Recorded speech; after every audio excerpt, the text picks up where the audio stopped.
Assalamualaikum warahmatullahi wabarakatuh. Anak-anak semua, hari ini untuk pembelajaran IPAS kita akan belajar tentang perubahan wujud benda.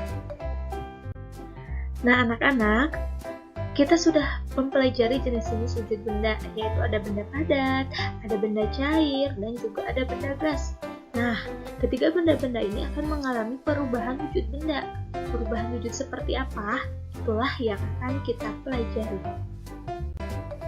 Jadi anak-anak, tujuan pembelajaran kita kali ini adalah anak-anak dapat menjelaskan perubahan wujud benda, anak-anak dapat menganalisis perubahan wujud benda dalam kehidupan sehari-hari, dan anak-anak dapat melakukan percobaan, kemudian menuliskan laporannya dengan benar.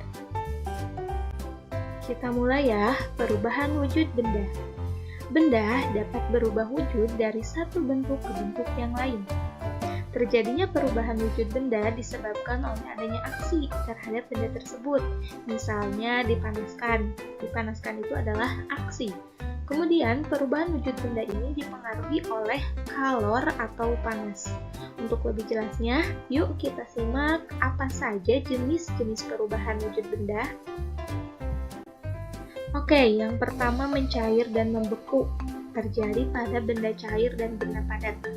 Kita lihat ya, mencair bisa juga disebut meleleh adalah perubahan wujud benda dari padat ke cair. Kita lihat nih, benda padat ini asalnya kan bentuknya padat, kemudian menerima kalor. Apa itu kalor? Kalor adalah energi panas yang bisa diterima dan diteruskan oleh suatu benda ke benda yang lain. Nah, ketika benda padat ini menerima kalor atau dipanaskan, maka akan berubah menjadi benda cair. Nah, perubahan dari benda padat ke benda cair dinamakan mencair. Ini adalah proses perubahan wujud mencair. Silakan anak-anak cari contoh yang lainnya ya. Yang selanjutnya adalah membeku. Nah, kebalikannya, membeku adalah perubahan dari benda cair ke benda padat. Kalau tadi menerima kalor, kalau ini benda cair ini melepaskan kalor atau didinginkan. Kalau ini dipanaskan, ini didinginkan. Nah, ketika air didinginkan, maka akan berubah menjadi benda padat, yaitu disebut membeku. Nah, ketika benda cair kehilangan kalor atau melepaskan kalor atau didinginkan, maka akan berubah menjadi benda padat, yaitu membeku. Coba anak-anak cari contoh benda yang mencair dan membeku ya. Selanjutnya menguap dan mengembun. Nah, menguap dan mengembun ini terjadi pada benda cair dan benda gas. Oke, kita lihat ya. Menguap adalah perubahan wujud benda cair menjadi gas. Benda cair menjadi benda gas. Kalau tadi benda cair didinginkan menjadi benda padat, sekarang benda cair ini kita panaskan. Jadi apa kalau benda cair dipanaskan? Nah, benda cair kalau dipanaskan ini akan berubah menjadi benda gas. Namanya menguap. Contohnya ketika anak-anak mendidihkan air. Ketika air terus-menerus dididihkan, maka air itu akan menguap menjadi gas. Biasanya kalau terlalu lama airnya akan menjadi sedikit ya. Nah, itu karena terjadi proses penguapan. Airnya berubah menjadi gas. Contoh lain ketika anak-anak menjemur pakaian. Asalnya pakaiannya kan basah. Ketika terkena sinar matahari, maka airnya akan menguap menjadi gas. Itu proses menguap ya. Sekarang ada mengembun. Nah, mengembun kebalikannya. Asalnya benda gas, sekarang berubah menjadi benda cair. Nah, kalau ini kan dipanaskan tadi benda cairnya. Nah, kalau ini benda padatnya ini didinginkan. Benda padat yang didinginkan ini akan berubah menjadi benda cair. Contohnya adalah mengembun. Nah, mungkin anak-anak pernah melihat ya di daun-daun. Nah, di daun-daun suka ada air kecil ya, titik-titik, itu mengembun.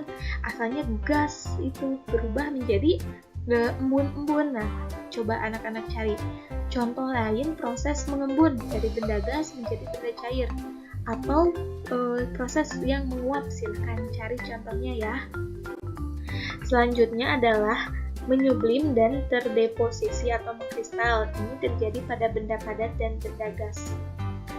Menyublim adalah perubahan benda padat menjadi benda gas. Contohnya ini ya, ini adalah kapur barus.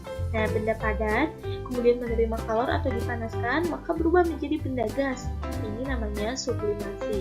Bagaimana proses sublimasi ini? Nah, ketika anak-anak bisa mencium bau kapur barus, meskipun kapur barus ini letaknya jauh, tapi kita bisa mencium sampai ke seluruh ruangan. Nah, itu karena sudah terjadi proses sublimasi. Asalnya benda padat berubah menjadi gas. Nah, yang bisa kita cium itu adalah benda gasnya ya.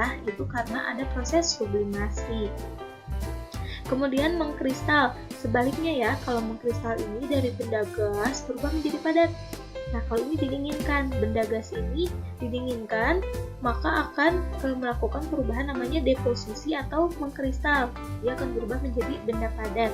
Contohnya apa, Bu? Dari benda gas kepada benda padat. Contoh lainnya ini, ketika uap air kita dinginkan, itu bisa berubah menjadi salju. Nah, karena kita bukan negara salju, kita lihat saja contoh lainnya. Misalkan di kulkas ya, anak-anak pernah melihat bunga es? Nah, bunga es ini adalah proses terjadinya deposisi atau mengkristal. Kemudian anak-anak tahu garam. Nah, proses pembentukan garam itu juga dilakukan asalnya dari benda gas. Nah, itu adalah proses mengkristal. Dan juga proses menyublim terjadi pada benda padat dan benda gas.